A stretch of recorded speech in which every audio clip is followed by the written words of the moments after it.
आदिवासी समाजाच्या वतीने आज आक्रोश क्रांती मोर्चा जो तो काढण्यात आलेला आपण पाहू शकतो की कशा पद्धतीने या ठिकाणी मोठ्या संख्येने आदिवासी बांधव जे ते एकवटलेले आहेत आणि या संपूर्ण परिसरामध्ये जर पाहिलं तर लाखोच्या संख्येने हे आदिवासी बांधव जे आहेत ते या मोर्चामध्ये सामील जे आहेत ते झालेले आहे।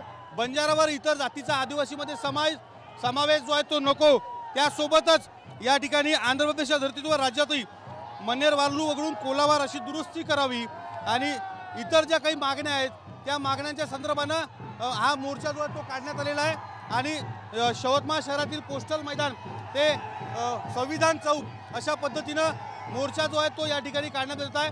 85,000 आदिवासी पदांची भरती झालीच पाहिजे अशा विविध मागण्या ज्या आहेत त्या सकल आदिवासी समाजाच्या या आक्रोश मोर्चामध्ये क्रांती मोर्चामध्ये जे आहेत ते करण्यात येत आहे।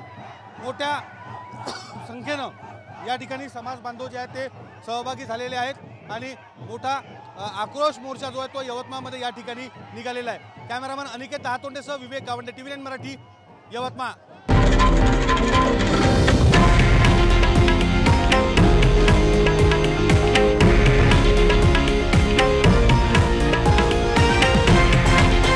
हे आहे देशातील नंबर 1 न्यूज नेटवर्क आणि आपण पाहत आहात TV9 मराठी, एकमेव।